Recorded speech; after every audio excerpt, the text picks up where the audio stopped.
gai hau aukeratu dugu oso interesgarria iruditu zaigulako, eta uste genuelako gai originala zela. Beti, jolasparkea zegoen lekura begiratzen genuenean, beste gauza bat jartzea ondo egongo litzatekela pentsatzen genuen. Eta orain agian, norbaitek entzuten du eta zerbait jartzen du.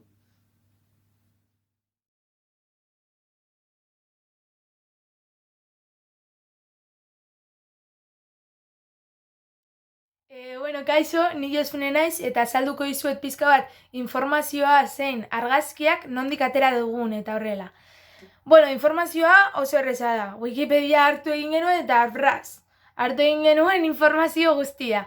Baina argazkien gaia pizka bat zailagoa izan zen argazkiak topatzea eta gauza hauek, ez?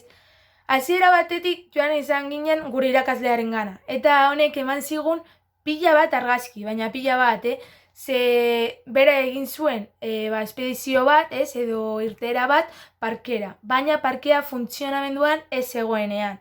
Orduan, klaro, gu baita ere lortu nahi genituen argazkiak parkea funtzionamenduan zegoenean. Orduan, gure aitekin hitz egin genuen eta horrela, eta aitak eman ziguten, baina pare bat argazki bakarrik, Eta orduan, pertsonai top-topekin hitz egitea erabaki egin genuen. Batzuk erantzun ziguten eta beste batzuk ez. Baina erantzun zigun batek Guillermo Santamaria du izena eta pertsona honek dokumental bat osatu izan zuen. Orduan gu bere dokumentala hartu egin genuen, erosi egin genuen, eta berarekin egin genuen elkarrizketa bat, bideoan ikusi aldu zuen bezala. Orduan elkarrizketa horretan, galdetu egin genionea, hartu egin algenituen beraren dokumentalean agertzen ziren argazkiak eta bideoak. Eta berak baietz esan zigun, beraz, hortik ere, pila bat argazki zein bideo hartu egin genituen. Eta horrela osatu egin genuen bideoa, batez ere.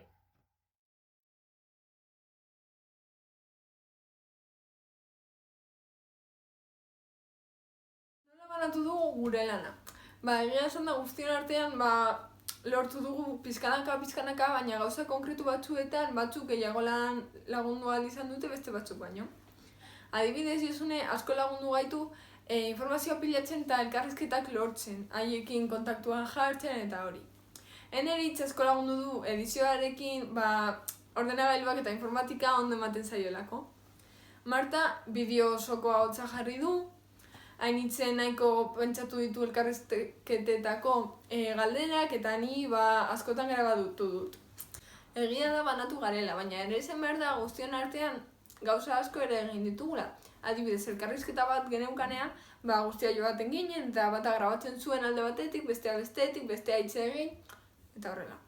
Ere, bideo edizioan guztiak hartu dugu parte, adibidez, azken egunean, azterketak bukatu eta gero, ordu estretan, guztiak eratu ginen itxaroten bideo edizioa bukatzeko, leku batera edo bestera mugitu behar ginenean, batzutan batzuk joan dira eta beste batzutan batzuk, eta hori izan da egin dugun guztia.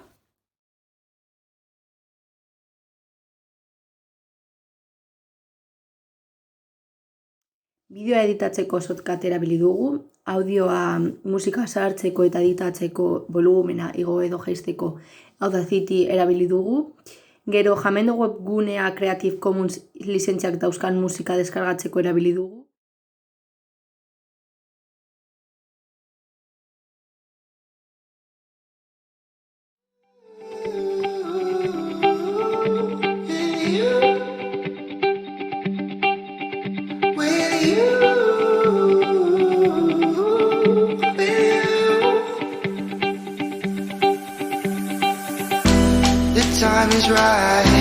The time is right, here tonight,